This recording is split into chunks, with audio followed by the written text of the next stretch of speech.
에베소서 4장 11절에서 16절, 로마서 11장 13절, 고린도전서 9장 16절에서 19절, 디모데전서 1장 12절에서 15절의 말씀인데 이번 집회 때 본문 말씀이 다 길어서 우리가 직접 같이 읽지는 않고 제가 갑자기 부탁을 드렸는데도 우리 박영희 권사님이 잘 또 말씀을 읽어줘서 감사해요. 오늘 또 한번 또 우리를 대표해서 읽어주실 때에 눈으로 입술로 말씀 따라가 보시기 바랍니다. 봉독해 주세요. 그가 어떤 사람은 사도로, 어떤 사람은 선지자로, 어떤 사람은 복음 전하는 자로, 어떤 사람은 목사와 교사로 삼으셨으니 이는 성도를 온전하게 하여 봉사의 일을 하게 하며 그리스도의 몸을 세우려 하심이라. 우리가 다 하나님의 아들을 믿는 것과 아는 일에 하나가 되어 온전한 사람을 이루어 그리스도의 장성한 분량이 충만한 데까지 이르리니 이는 우리가 이제부터 어린아이가 되지 아니하여 사람의 속임수와 간사한 유혹에 빠져 온갖 교훈의 풍조에 밀려 요동하지 않게 하려 함이라. 오직 사랑 안에서 참된 것을 하여 범사에 그에게까지 자랄지라. 그는 머리니 곧 그리스도라. 그에게서 온 몸이 각 마디를 통하여 도움을 받음으로 연결되고 결합되어 각 지체의 분량대로 역사하여 그 몸을 자라게 하며 사랑 안에서 스스로 세우느니라. 내가 이방인인 너희에게 말하노라. 내가 이방인의 사도인 만큼 내 직분을 영광스럽게 여기노니 내가 복음을 전할지라도 자랑할 것이 없음은 내가 부득불 할 일임이라. 만일 복음을 전하지 아니하면 내게 화가 있을 것이로다. 내가 내 자의로 이것을 행하면 상을 얻으려니와 내가 자의로 아니한다 할지라도 나는 사명을 받았노라. 그런즉 내 상이 무엇이냐? 내가 복음을 전할 때에 값없이 전하고 복음으로 말미암아 내게 있는 권리를 다 쓰지 아니하는 이것이로다. 내가 모든 사람에게서 자유로우나 스스로 모든 사람에게 종이 된 것은 더 많은 사람을 얻고자 함이라. 아멘. 나를 능하게 하신 그리스도 예수 우리 주께 내가 감사함은 나를 충성되이 여겨 내게 직분을 맡기심이니 내가 전에는 비방자요 박해자요 폭행자였으나 도리어 긍휼을 입은 것은 내가 믿지 아니할 때에 알지 못하고 행하였음이라. 우리 주의 은혜가 그리스도 예수 안에 있는 믿음과 사랑과 함께 넘치도록 풍성하였도다. 미쁘다 모든 사람이 받을 만한 이 말이여 그리스도 예수께서 죄인을 구원하시려고 세상에 임하셨다 하였도다. 죄인 중에 내가 괴수니라. 아멘. 아멘. 이 본문 말씀을 가지고 직분의 은혜와 신비한 능력이란 제목으로 홍 목사님 말씀 전할 때에 큰 은혜 받으시기 바랍니다. 고맙고 감사하고 또 수고해 달라고 박수로 모시겠습니다.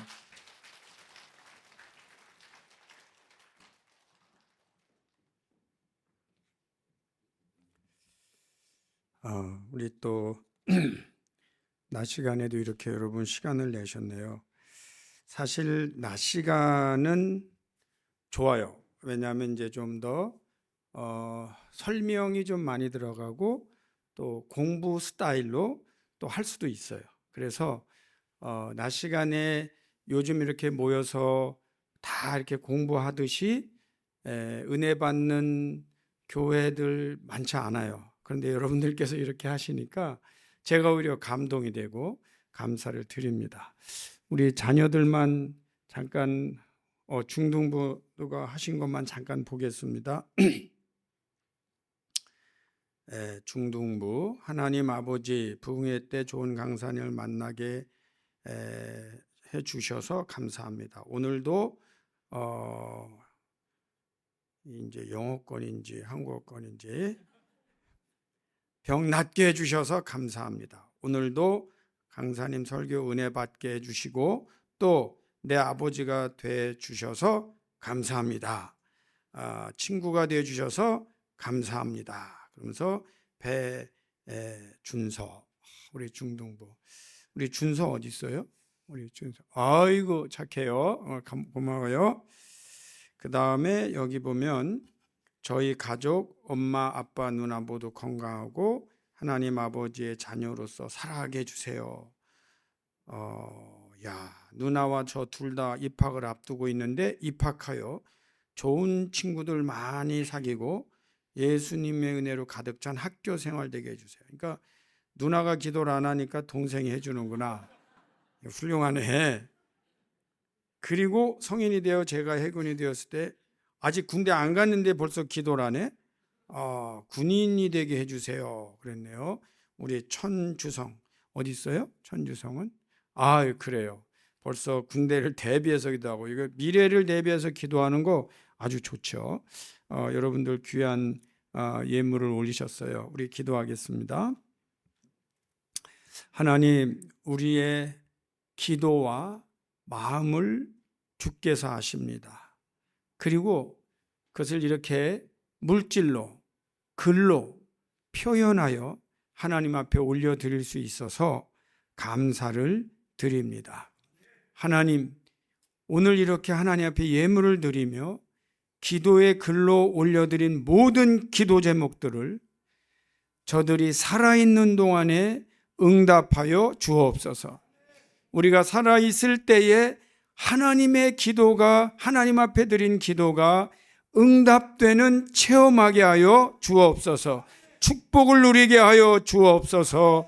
예수님의 이름으로 기도드리옵나이다. 아멘. 우리 잠깐만 이렇게 좀 여쭤보시는 분도 계시고 또 이렇게 제가 쓴 요 웨슬리의 생애와 신학, 이거는 웨슬리라는 분의 이제 생애와 신학이에요. 근데 이분이 영국 분이에요. 영국 분인데 왜 중요하냐면 우리 성결교회의 신학적인 이게 아버지가 되는 분이에요. 이분이. 그런데 여러분 아시는지 모르겠지만 이분이 새벽기도 다 만드셨고요, 철야기도 만드셨고 은사 집회하고 그런 분인데도 또 영국의 링컨 컬리지라고 옥스퍼드 대학에 있는 대학인데 거기에서 교수님을 하시던 분인데 이분이 평생에 약 4천여 권의 책을 읽었어요. 근데 책을 읽을 시간이 없잖아요. 그래서 이분은 걸어 다니면서 책을 본 분이에요. 걸어 다니면서 책을 보고 말 타고 다니면서 책을 봤는데 당시에 말을 타고 다니면서 흔들리지 않고 책을 보는 법을 써 놓으신 분이에요.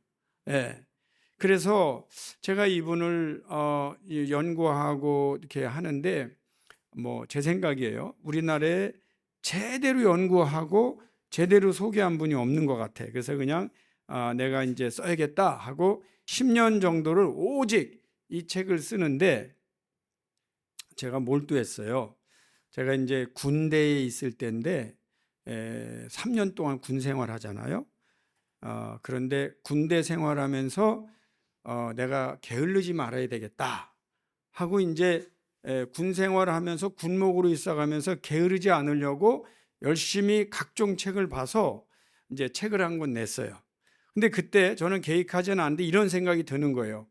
3년 동안 책을 잘 읽고 책을 한 권 낼 수 있으니 그 현역 군인으로서 아마 책을 낸 사람이 제가 처음이 아닌가 싶어요. 그런데 원래는 안 되는데 어쨌든 냈으니까. 그런데 그때 무슨 생각이 드냐면 앞으로 매 3년마다 하나님 앞에 저는 게으르게 살지 않았습니다라는 숙제를 내야겠다. 하나님 앞에 숙제 내는 건데 숙제를 책으로 내야겠다. 이런 마음이 들었어요. 그래서 그 뒤로 36년이 작년인가 하여튼 흘렀어요. 계산해 보니까 12권을 제가 책을 냈어요. 그러니까 3년마다 한 권씩 책을 내겠다고 하는 약속을 그래도 하나님 앞에 이룰 수 있어서 감사를 드립니다. 그래서 이제 이 책은 사실 그 서울신대나 감신이나 성결교신대나 이런 데서 교재로 사용해요. 그러니까 얼마나 감사합니까?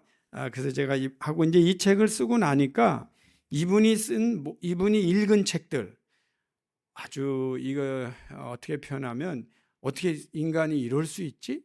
하고 너무 방대한 내용, 역사, 철학, 의학, 천문학, 신학, 방대한 양, 이분이 8개의 외국어를 합니다. 그러니까 공부하기 위해서 히브리어, 헬라어, 라틴어는 필수고 그 다음에 독일어, 프랑스어, 그 다음에 아랍어, 이탈리아 이런 언어들을 공부를 해서 공부할 때 사용한 언어가 있고, 이분이 그럼 왜 이탈리언이나 이런 독일어나 프렌치나 이런 거를 왜 더 열심히 했냐면 그 언어로 모이는 청중들을 보고 그들의 언어로 예배를 인도하기 위해서 공부해서 그 언어로 그들에게 예배를 인도해 주는 엄청난 일을 하신 분이에요. 근데 그분의 이 책들을 제가 읽어보면서 야, 이 내용을 우리 좀 알려야 되겠다. 너무나 모르는 거예요. 그래서 그분이 읽은 모든 책, 그분이 출판한 모든 책을 하여튼 그 총서가 있어요. 많은 양을 다 뒤져서 하여튼 거의 제가 볼 땐 거의 하나도 빠지지 않으려고 했는데도 분명히 빠져 있어요. 근데 어쨌든 그걸 다 모아서 한 권의 백과사전처럼 이렇게 냈어요. 근데 이제 이분이 뭐 철학자 볼테르를 읽었을 때 또 휴무를 읽었을 때 무슨 평가를 내렸는가 그런 거를 아주 재미있게 이렇게 표현한 책들이에요. 그래서 평신도들이 글쎄 읽으면 어떤지는 이거는 뭐 많이 이해할 거고, 이거는 지식을 사랑하는 분들이 읽으면 많은 양을 배울 거예요. 이게 그때 당시에 18세기, 17세기, 18세기의 유럽의 지성인들, 그때 기독교인들은요 대단한 지성인들이었어요. 기독교인이고 목회자들은 사회적으로는 학계나 뭐 정치나 다 크리스천들이었어요. 그분들의 어떻게 보면 이제 작품들을 이분이 읽고 하는 과정을 이렇게 따라가는데 거의 뭐 미친 듯이 책을 썼어요. 그러다 보니까 내가 이걸 어떻게 썼지 놀랄 정도로 완성을 했고, 제가 이제 차세대 영적 지도자를 일으키는 운동을 이제 21주년을 지났어요.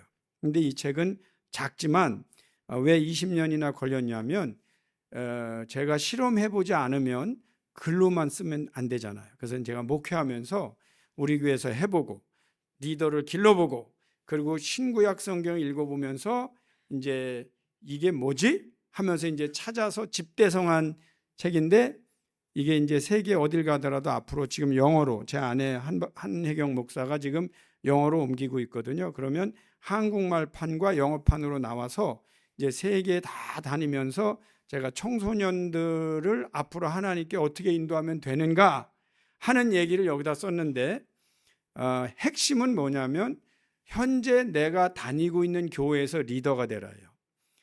그 왜 그러냐면 많은 청소년들이 현재 내가 다니고 있는 교회에서 리더가 되려고 하기보단 자꾸 다른 데 기웃거리고 더 좋은 데 가려고 하고 친구 따라 옮기고 그래요. 그런데 젊었을 때부터 그렇게 가볍게 행동하면 좋은 리더가 될 수 없어요. 그래서 딱 내가 현재 속해 있는 교회에서 내가 리더가 되려면, 그게 왜 어렵냐면 나를 잘 알고 있는 사람들 앞에서 내가 리더가 되는 건 쉽지 않아요. 그래서 이제 그 훈련을 시키는 거고, 그 다음에 오늘 말씀하고 연관이 되어 있는데 중고등부, 주일학교 중고등부 때 교회에서 봉사를 많이 하라는 거예요. 많이 하면 리더가 되고 그렇게 되면 사회에서도 리더가 될 수 있다 하는 이야기를 이제 여기다 넣어놔서 리더가 태어나는 데 따른 어떤 그 성경적인 원칙, 신학적인 원칙, 철학적인 원칙 이런 내용들을 작지만 이렇게 정리를 했는데, 우리 임 목사님이 여기 추천사를 써주셨어요. 그래서 저는 사실 임 목사님 드리려고 이렇게 가져왔는데 어쨌든 소개를 드립니다. 자, 그렇게 하고 또 이제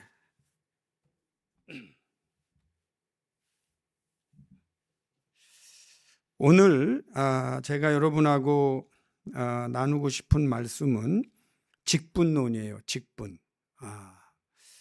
제가 원래 부흥회 할 때 이 직분론은 없었어요. 그런데 특별히 올해 제가 집회를 나오면서 기도하게 되잖아요. 그냥 계속 기도하게 되면서 너무 중요해서 7번 중에 다른 거 조금 덜 이런 건 좀 합쳐놓고 하나 더 너무 중요해서 끼워 넣은 내용이 바로 이 직분의 은혜와 신비한 능력입니다. 그럼 왜 이거를 중요하게 여겼는가? 역시 설교자는 자기의 체험과 하나님의 말씀과 이렇게 뗄래야 뗄 수 없는 관계가 있는데, 제가 담임 목회를 하면서 은혜 중에 이런 은혜가 있어요. 날이 갈수록 너무 귀하게 풍부하게 깨닫게 되는 은혜. 그게 뭐냐면 이 직분에 관한 내용이었어요. 저는 우리가 흔히 처음에 생각할 땐 그렇게 하죠. 교회 갑시다. 교회 다녀. 그래서 저도 교회 다니는 것으로 너무너무 만족했고, 그래서 제 인생에 당신 인생에 가장 잘한 일이 뭐요?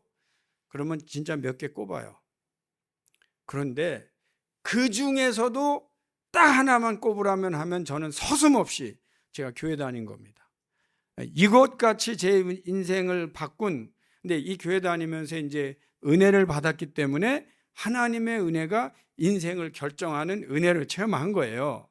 그래서 이 교회를 다닌다는 게 얼마나 귀한지 이거는 뭐 물을 것도 없어요. 그런데 교회를 다니면서 감당 못할 은혜를 받은 게 있다면 이 목회자가 된 거예요. 그래서 여러분 혹시 다시 태어나면 당신 지금 남편과 결혼하겠는가? 손들지 마세요. 그러면 또 이 답변이 그러겠다 하는 분들이 이게 몇 퍼센트 나오는지 모르겠어요. 괜히 이렇게 부지 중에라도 손들지 마세요. 그 다음에 다시 태어난다면 지금 현재 아내와 결혼하겠는가? 그러면 또 물론 이제 있을 땐 손을 들겠죠. 그러나 또 이것도 헷갈리는 거예요. 근데 여러분들 가운데 지금 다시 태어난다면 당신은 지금 하고 있는 그 직장, 당신이 지금 하고 있는 그 일을 또 하겠는가? 자녀들이 있다면 그거를 야 이게 너무 좋으니까 너희들도 이거 하라고 맡기겠는가 할 때도 거기도 여러 가지 답이 나오잖아요. 근데 저는 너무 다른 재능도 없고 뭐 그래서 그런지 다시 태어나도 저는 하나님께서 저에게 허락해 주신다면 목회를 할 수만 있다면 그거는 최고 같아. 여러분 제가 여러분 축복할 텐데요. 여러분 중에 하나님의 은혜에 감동해서 내가 그런 마음이 있다면 신학대학을 가시기를 바랍니다. 왜 그러냐면요. 첫째, 하나님께서 죽이지 않으세요. 좀 더 프랙티컬리 말하면 하나님께서 굶기지 않으세요. 그러니까 신학을 하세요. 결단을 하세요. 그리고 내가 하나님 앞에 내 라이프를 다 이렇게 드리는 거예요. Dedicate all my life to God. 하나님께 완전히 드리너도 괜찮아요. 근데 여러분 가운데 혹시 자녀가 이렇게 아빠, 엄마, 나 신학을 할래. 그러면 말리지 마세요. 말리지 마세요. 제가 우리 초기에 이제 목회할 때 한 권사님이 계신데 그분은 매번 기도 때마다 우셔요. 매일 기도 때마다 우셔요. 그런데 그거를 또 목사가 권사님 왜 매일 그렇게 기도 때마다 슬프게 우시냐고 묻기도 그래요. 그냥 놔뒀는데 어쨌든 기도 때마다 이렇게 우셔요. 그래서 제가 이제 하루는 여쭤봤죠. 권사님 혹시 그 왜 이렇게 기도 때마다 눈물을 흘리고 기도하세요? 그랬더니 제가 기도할 때마다 마음이 아파서 왜 그러냐고 그랬더니 우리 아들이 은혜 받고 신학한다고 그럴 때 제가 말렸더니 걔가 그때 무슨 상처를 받았는지 지금 저렇게 아니 물론 그러니까 이제 너무 다른 모습으로 아들이 있는 걸 볼 때마다 그래서 제가 그래서 왜 말리냐고. 그 하나님의 길을 가게 하셨어야지. 그 잘못했네. 그 우셔도 돼. 그거 어떡하란 말이야. 왜 이제 와서. 일찍 아들이 먼저 갔어요. 병을 얻어서. 그러니까 매일 우는 거예요. 그런데 뭐 다 그런 경우는 아니에요. 그런데 여러분 여기 계신 분들 중에 자녀들이 내가 신앙하고 싶다 하라고 하세요. 기도해 주세요. 그리고 여러분들도 콜링을 받잖아요. 신학을 하세요. 괜찮아요. 또 어떤 사람은 이런 말 하더라고. 우리가 다 신학 가면 어떡하냐? 너무 많지 않아요. 할 일이 너무 많아요. 하나님 앞에 은사마다 다 달리 쓰임을 받을 수 있어요. 그러니까 여러분이 헌신하면 좋아요. 그래서 이 직분에 대하여 너무너무 감사하면서 또 목사를 하면서 이제 또 무슨 생각을 하게 되냐면, 나라는 존재가 가만히 있으면서 하나님이 여기다 차를 주셨고 하나님이 여기에다가 집을 주신 게 아니에요. 왜 제가 감사하냐면, 나라는 존재가 하나님의 은혜로 점점 크고 성장하고 많은 일을 할 수 있는 이 부족한 사람을 변화시키는 은혜를 체험했기 때문입니다. 자, 여러분에게 은혜라면 뭐가 은혜일까요? 자, 어느 분이 계세요. 야, 내가 너 차를 보니까 좀 낡았다. 이거 줘. 이게 은혜인지, 아니면 이분이 평생에 용량이라는 게 있어요. 10명까지는 품어요. 근데 11명은 못 품고 화를 내고 짜증내는 성품이 있는데 하나님께서 바꿔주셔서 한 20명을 품을 수 있는 인물로 바꿔주셨어요. 뭐가 축복이에요? 여러분 자녀들에게 뭐가 축복이에요? 자녀들이 뭔가 하나가 더 생기고 뭐 하나, 그것보다 더 중요한 거는 틀림없이 자녀들이 큰 인물로 변화받는 것이 축복인 줄 믿습니다. 그 마음이 똑같아요, 하나님도. 그런데 제가 가지게 된 분명한 확신이 뭐냐면, 하나님의 일을 하면 하나님께서 그 일을 맡기시기 위해서라도 사람을 바꿔서 변화시켜서 크게 만들어서 사용하신다는 것입니다. 그렇다면 축복이죠.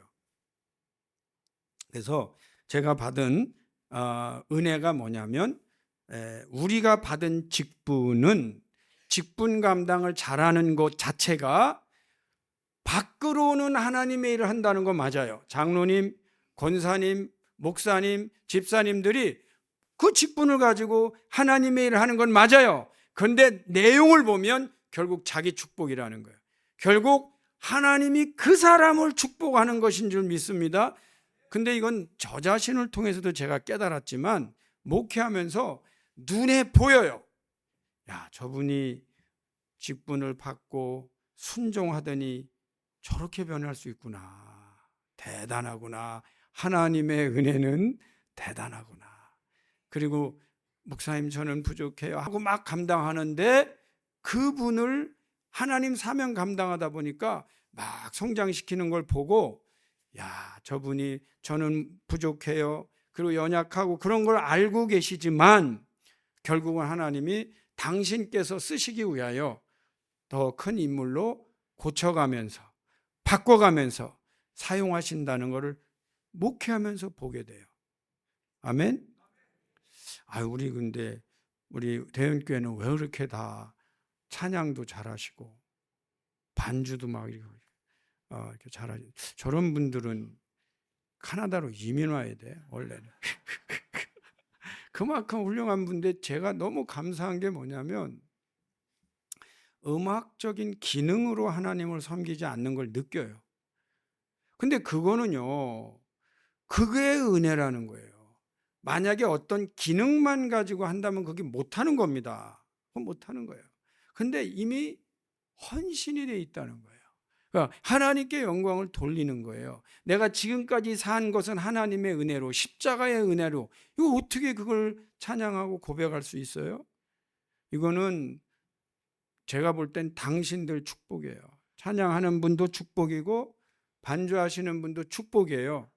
그렇기 때문에 내놓을 거 하나도 없어요. 그죠? 잘할 것도 하나도 없어. 우리 하나님이 주신 은혜로 내가 쓰임을 받는 거예요. 이 은혜를 어찌 감당하리요? 네.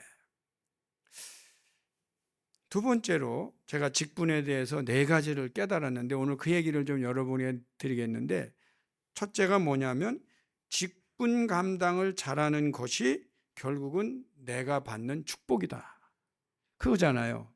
그런데 직분 감당을 하면서 점점 깨닫게 되는 게 뭐냐면,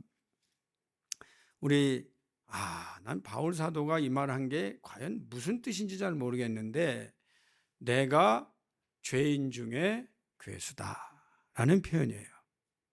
여러분, 내가 죄인입니다라고만 표현해도 뭐 장로님이 왜 목사님이 이런 표현이 있겠는데, 그 중에 내가 괴수다, 내가 죄인 중에도 제일 독한 악한 죄인이다를 누가 말했어요?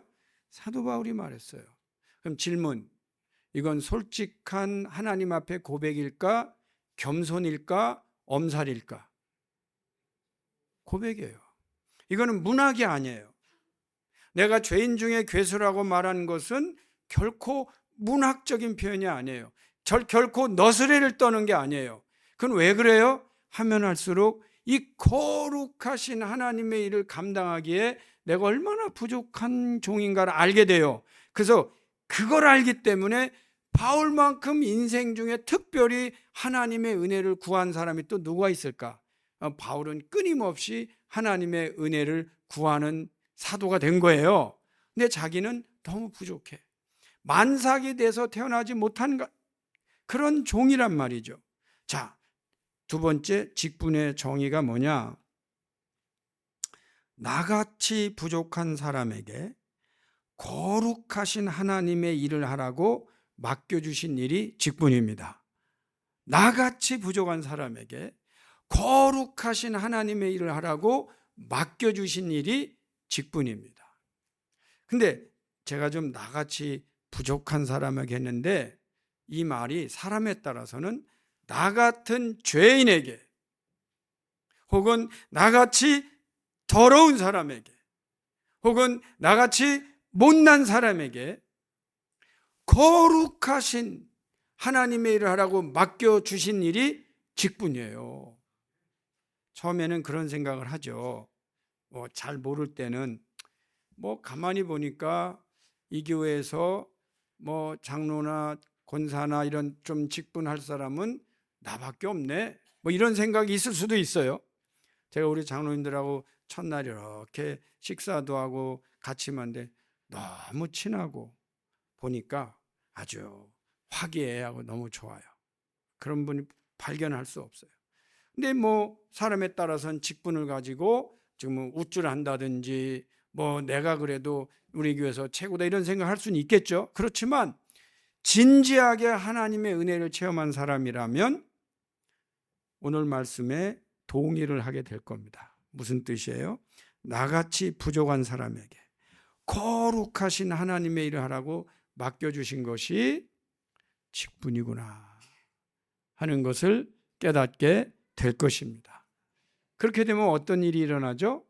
자꾸 하나님의 은혜를 구하게 돼요.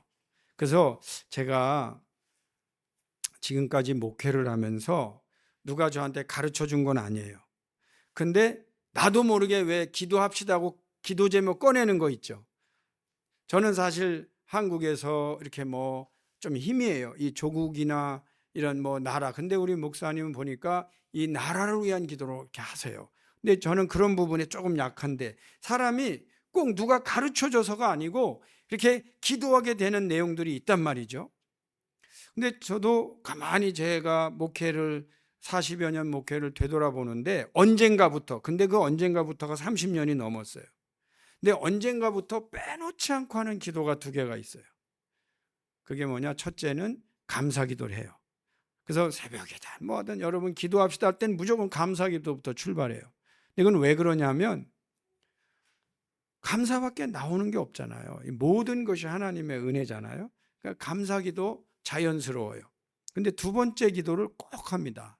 그게 뭐냐면 사명 감당 잘하게 해달라고 기도합시다라는 거예요. 그런데 여러분, 직분을 받으신 분들이요, 하나님, 제가 이 받은 직분 사명 감당 잘하게 도와주세요라는 기도를 여러분이 하신다면 그거는 굉장히 정확한 기도예요. 그리고 다시 처음으로 돌아가면 그것은 자기가 축복받는 기도입니다. 사명 감당 잘한다는 게 여러분 얼마나 좋은 일인 줄 알아요? 내가 잘하는 것도 있지만 사명 감당을 잘하려면 필요한 요소가 너무 많아. 근데 그것들을 하나님 주시는 거예요. 그때마다 여러분은 아멘, 아멘 하면서 받으시면 돼요. 받아 먹으면 돼요. 그러면은 사람이 막 이 세상에서 받을 수 있는 많은 축복들을 받으세요. 심지어는 이렇게 하나님께서 막 인사이트를 주세요. 이 깨달음, 그 다음에 번개 같은 계시, 이런 걸 하나님 막 주세요. 근데 이거 내가 공부한 것도 아니고 누구한테 배운 것도 아닌데도 하나님이 막 주시면 그때 여러분 어떻게 해요? 빨리 받아 쓰거나 받아 먹어야 돼. 아멘 하고 받아 먹으세요. 그러면 그게 자라면서 여러분이 상상도 못하는 일까지 이뤄내는 은혜를 받는 거예요. 그래서 제가 체험하는 게 뭐냐면 예수 믿잖아요. 그럼 그 가정에서 제대로 예수 믿는 분 한 분만 있으면 그 가정은 살아요. 그분이 아빠여도 좋고요. 엄마여도 좋아요. 또 심지어는 자녀여도 좋아요. 어쨌든 그 가정에 예수 믿는 사람 한 명만 제대로 믿으면 온 가정이 살아요. 근데 이 축복의 은혜가, 이 직분의 은혜가 너무 놀라운 거예요. 그래서 직분 감당 잘하게 해달라고 하는 기도는 너무너무 감사한 기도예요. 이제 보통 우리 성경에 보면 달란트 비유가 있어요. 어떤 사람은 5달란트도 받고 어떤 사람은 2달란트 받고 어떤 사람은 1달란트 받은 게 정상적인 세계예요. 예를 들면 어떤 사람이든 뭐든 다 상관없이 다 5달란트, 다 2달란트, 다 1달란트가 아니에요. 지극히 정상적인 거예요. 그런데 그 말씀을 가만히 보니까 5달란트 받은 분들은 또 열심히 해서 5달란트를 더 남겨.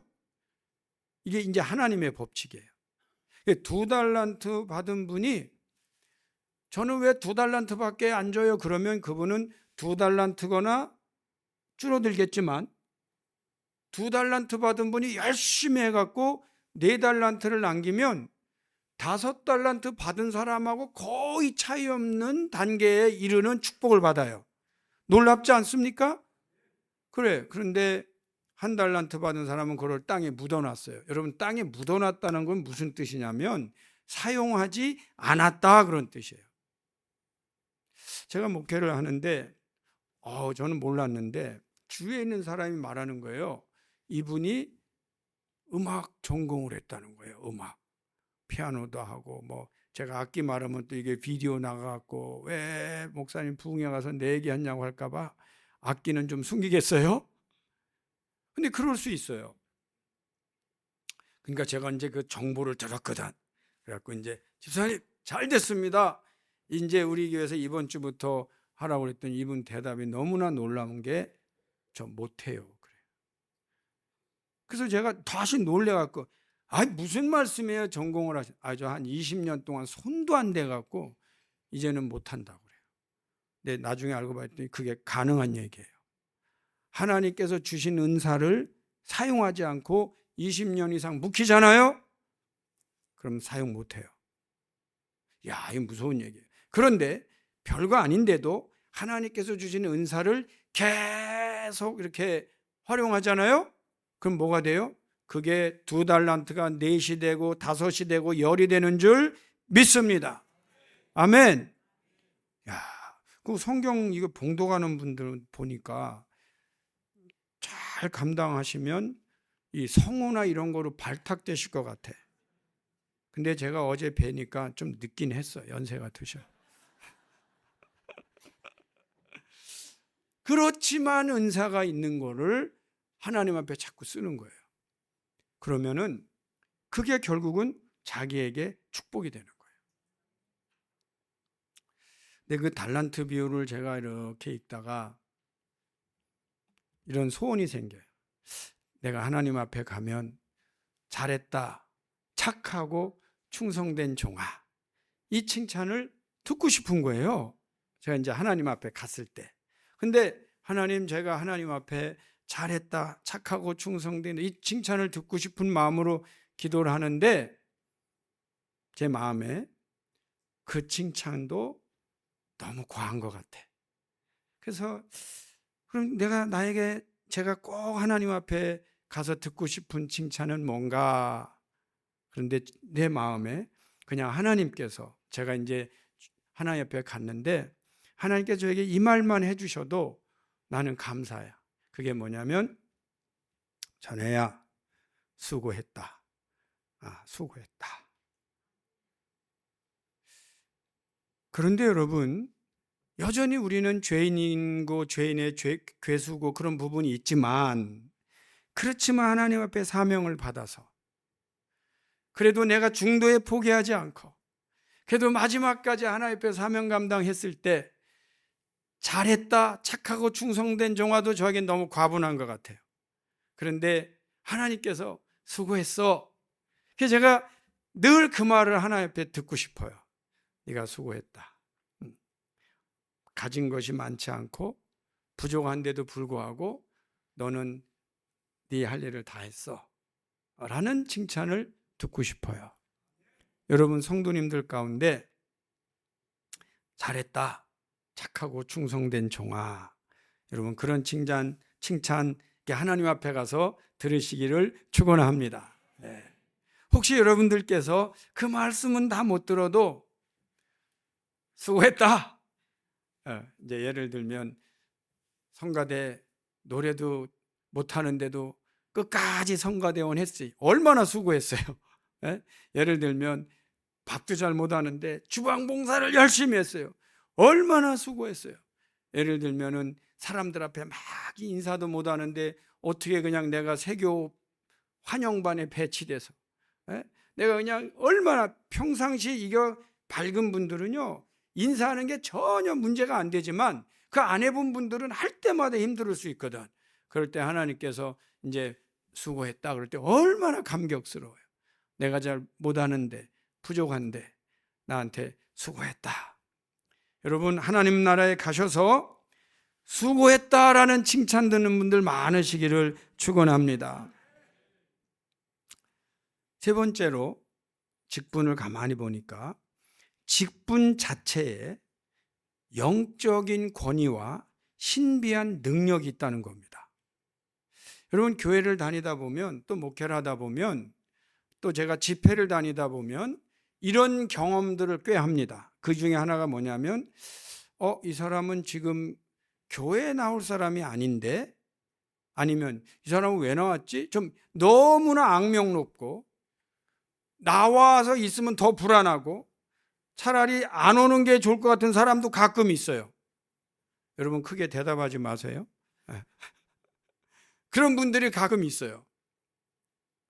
그런데 가끔 제가 그분들하고, 또 저도 과거에 그런 부분들이 있어서 이상하게 또 그런 분들에게 제가 애정을 느끼게 돼요.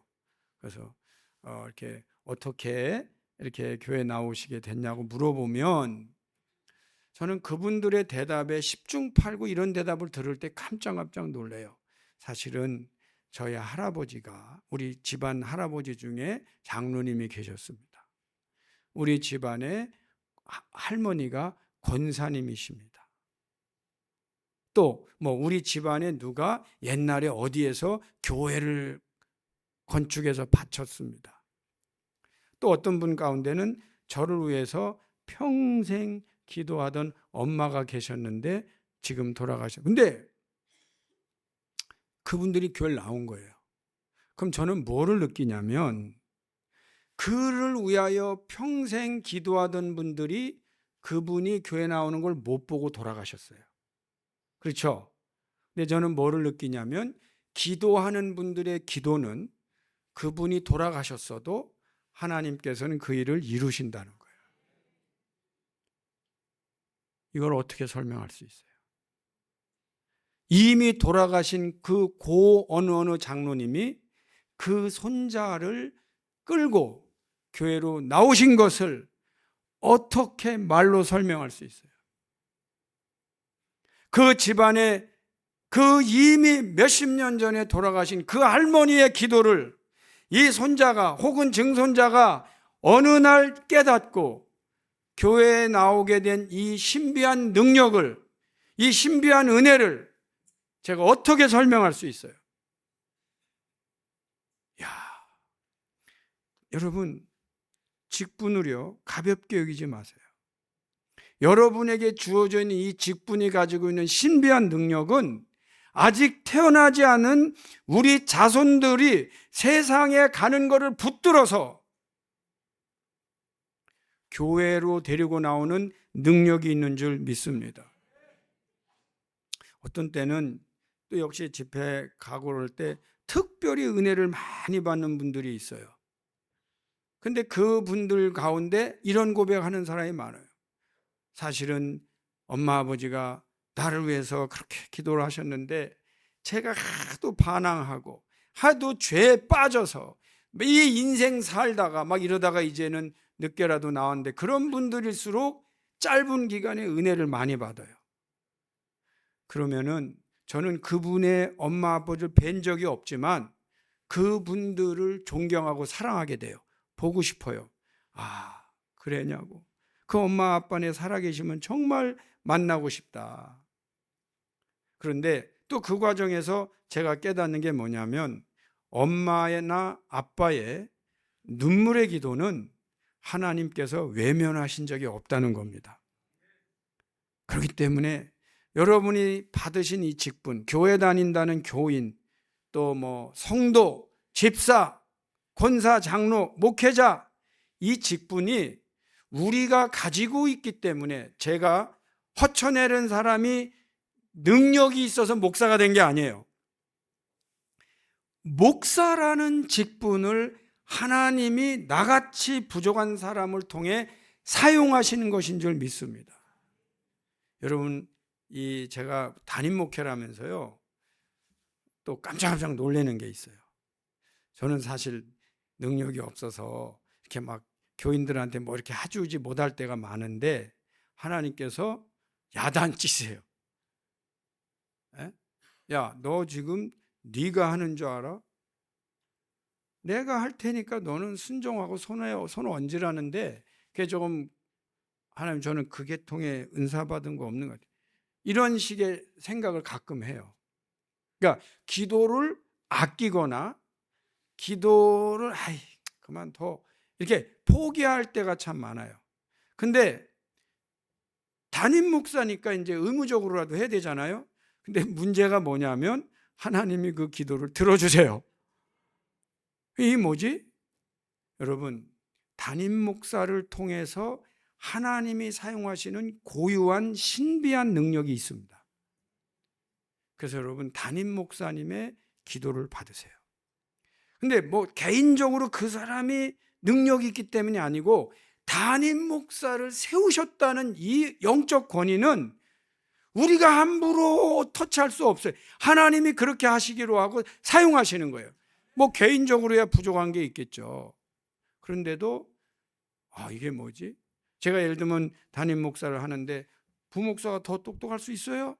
그런데도 담임 목사라고 하는 이 시니어 패스터, 이 담임 목사라고 하는 이 직분은 하나님이 쓰시는 거라는 거를 제가 목회를 하면서 배워요. 그래서 담대함도 생기고 순종함도 생기는 거예요. 야, 우리의 영적인 우리의 직분에는 우리가 알 수 없는 신비한 은혜와 능력이 있는 줄 믿습니다. 여러분, 그 직분을 가지고 하나님 나라 가시면 돼요. 포기하지 마세요. 아무리 힘들고 어려워도 포기하지 마세요. 제가 미국의 한 교회에 가서 이 직분에 대한 이제 은혜를 좀 얘기했는데 한 분이 저를 찾아오셨어요. 근데 그분이 이런 깜짝 놀랄 얘기를 해요. 목사님, 저 사실은 우리 교회를 떠나려고 하고 있었는데 오늘 목사님 설교를 듣고 안 떠나기로 했대. 그래서 무슨 얘기냐고. 왜 이 귀한 교회를 떠나려고 하냐 그랬더니 이분이 이제 연세가 들으셔서 연세가 들으셨는데 아마 어디에서 이제 좀 그러니까 왜 신학교가 있잖아요. 근데 누구나 인정하는 신학교도 있고 좀 이제 지방인데 거기서 했는데 이분은 소원이 그래도 목사님이 때가 되면 나를 전도사로 불러줄 줄 알았는데 권사님이시더라고. 근데 이제 안 해줬다는 거예요. 그래서 이제 화가 났고 삐졌어요. 그래서 가시려고 그랬는데 오늘 목사님 말씀 듣고 보니까 권사라고 하는 이 직분이 얼마나 귀한 줄 알았다고. 그러면서 안 가도 될 것 같다 그래서 제가 그 교회에서 설교하면서 떠날 분 한 분 안 떠나게 했잖아요. 할렐루야. 여러분도 혹시 그런 분 계시면 계세요? 그런데 왜 그런 생각이 드느냐면 하나님께서 우리에게 주신 이 집사, 권사, 장로라고 하는 이 직분이 얼마나 귀한지, 하나님께서 그 직분을 통하여 어떻게 사용하시는지를 몰라서 그래요. 그리고 이거 뭐 그만두지, 그게 아니에요. 하나님께서 그 직분을 가지고 사용하세요. 저는 우리 교회에서도요 그런 분들을 많이 봐요. 인간적으로는요 부족한 점이 많아요. 그런데도 그분이 권사님이라 인간적으로 부족함이 많고요, 권사님으로서 사명을 감당하기에 충분한 뭐가 있는 것도 아니에요. 그런데도 그 직분을 가지고 있으면 제일 중요한 게 뭐냐면 그분이 세상으로 안 나가요. 그리고 그분 때문에 자녀들이 그래도 나와요. 근데 더 감사한 것은 그래도 사람 고를 때도 고려해. 그래도 우리 아빠가 장로고 권사인데 내가 누구를 만나야지, 이런 거를 고려해요. 그 은혜죠. 그렇지 않은 사람 데리고 와서 털커덕 사랑에 빠졌다면 어떡할 거예요? 근데 이 직분의 은혜가 이렇게 신비하구나, 그걸 깨달아요. 마지막입니다. 하나님께서 구원 계획을 이루실 때 교회를 통하여 이루십니다. 이건 또 왜 그러냐면, 저는 어떻게 말씀드리냐면, 이 세상에서 하나님의 구원 계획을 가르칠 수 있는 유일한 기관이 하나 있다면 거기는 교회밖에 없어요. 물론 학교에 가서 배울 수 있죠. 물론 군대에 가서 배울 수 있죠. 물론 유학 가서 배울 수 있죠. 근데 대부분의 이런 일들은 세계 역사, 세상에서 어떻게 살아남느냐, 세상에서 얼마나 훌륭한 인물이 되는가 다 배우는 거 좋아요. 그러나 구원 계획은 또 달라요. 하나님의 구원의 이 영적인 신비한 이 생명을 구원하는 일은 교회에서 배우는 거예요. 자, 이게 무슨 말씀이냐? 여러분 가운데 자녀들이 있어요. 네, 다른 사람들은 뭐 축하해요. 뭘 축하하냐면 한국에서 제일 좋은 대학을 뭐 들어갔다. 축하해요. 뭐 한국에서 제일 좋은 대기업에 들어갔다. 그 막 축하해요. 근데 기도하는 분은 그렇지가 않아요. 그 아이가 교회도 잘 다니고 저 귀한 재능을 가지고 하나님의 일을 해야 될 텐데를 생각하는 사람은 누구냐? 그걸 생각할 수 있는 사람은 교인밖에 없어요. 세상 사람들은 다 잘 됐다고 축하합니다.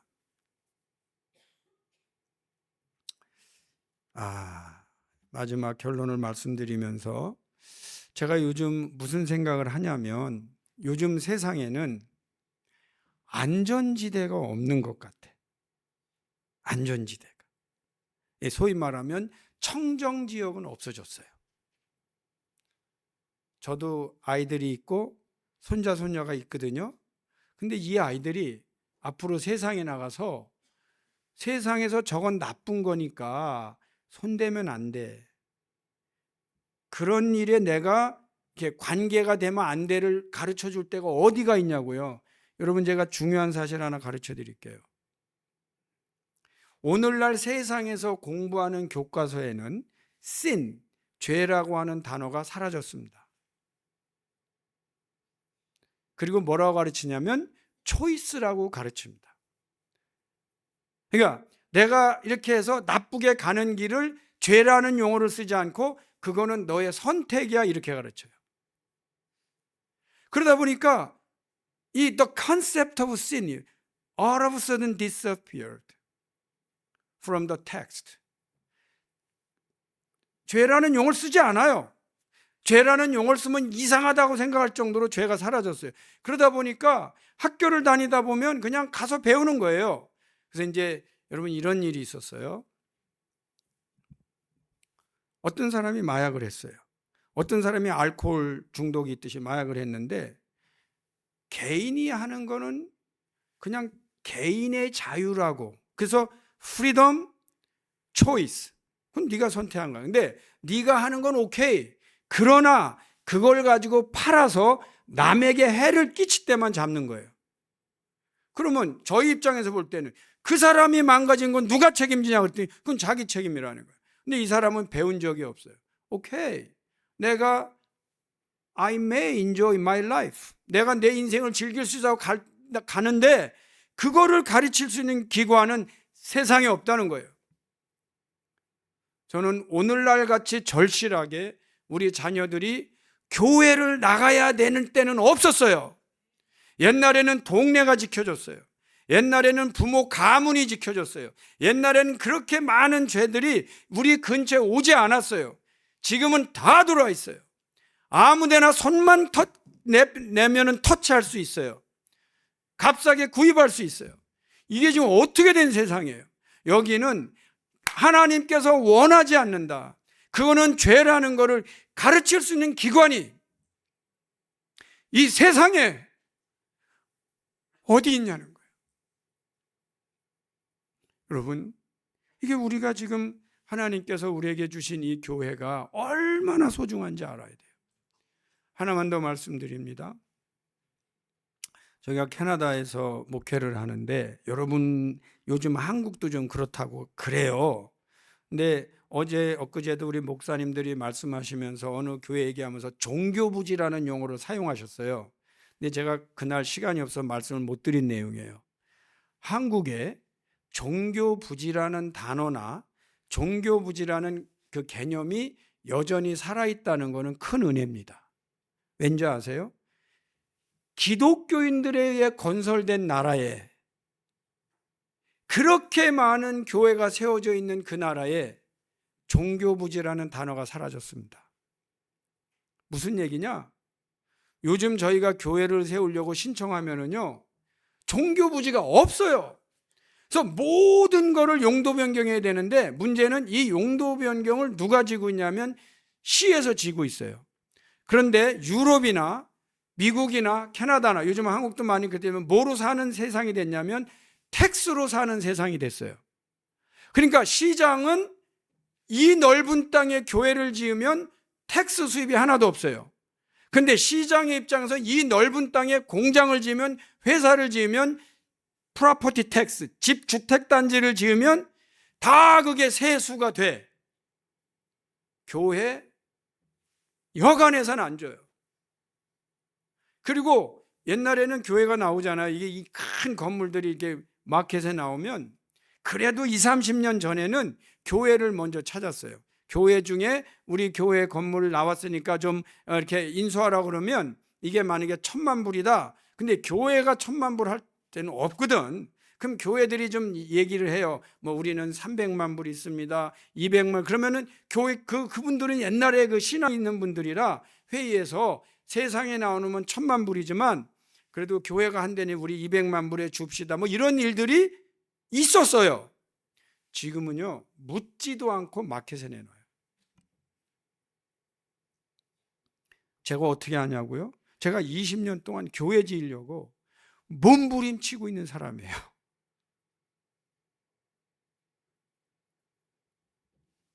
곁도 주지 않아요. 제가 이제 이런 생각, 아니 기독교의 은혜로 축복받아 놓고 이제는 여러분 요즘의 핍박은요, 탱크나 총 들고 너 예수 믿을래 안 믿을래가 아니에요. 요즘의 핍박은 교회 짓는데 허락 안 해주는 겁니다. 웃어가면서 Hello, welcome 환영하고 다 얘기하지만 우리 미안하지만 그거 해줄 수 없어. 시에서 법에 이런 게 없어. 잘 되길 바래. 오늘날의 축복은요, 오늘날의 핍박은 교회 허락 안 하면 돼요. 그래서 지금 그 많은 교회들은 팔려나가면 부동산 업자들이 거기에다가 콘도를 짓고 뭐를 지면서 돈을 벌어요. 교회는 파킹랏이 있었거나 스페이스가 크니까 이건 단지가 되니까 벌써 업자들이 달라붙으면 교회는 어떻게 해도 할 수가 없어요. 그게 구경도 못 해요. 그럼 이제 그러면 그게 옛날에는 종교부지로 있었던 이유 중에 하나는 이미 교회가 있는 데만 그래요. 그럼 여러분 계산해 보세요. 현재 종교부지로 있는 데는 다 팔려나가고 있고 새로 도시 개발되고 새로 하는 모든 데는 종교부지가 없어요. 결론이 어떻게 될 것 같아요? 앞으로 종교부지 다 없어집니다. 이게 현실입니다. 저희들 정말 지혜로워야 돼요. 정말 이 세상에 대해서 폭력을 쓰지 않지만 무엇이 하나님의 뜻인지, 어떻게 우리가 살아야 되는지, 어떻게 우리 자손들이 그래도 교회 나뉘게 해야 될 건지는 지금 저희들 결단하셔야 돼요. 여러분 가능하면 이 공간이 있으면요 사서 교회 지으세요. 큰일이에요. 앞으로 우리 자녀들 갈 데가 없어집니다. 교회 가야 돼요. 그래도 전도사님, 목사님 만나서 얘기 들어야 돼요. 성경 공부해야 돼요. 하나님께서는 그 구원 사역을 이루실 때 교회를 통해서 하세요. 그 구원 사역을 이루실 이 공간을 우리 믿는 분들이 기도하면서 붙드셔야 돼요. 자, 오늘 결론을 4가지로 내렸는데 이 모든 것이 하나님께서 우리 직분자들에게 사명으로 주신 내용입니다. 기도하시고 응답받고 이 세상을 대적하여 하나님의 역사가 계속 일어나도록 여러분은 교회에서 쓰임 받으시고 교회에서 덕을 세우시고 교회가 그 일을 역사할 수 있도록 여러분의 재능과 물질과 헌신이 아름답게 쓰임 받을 수 있기를 축원합니다.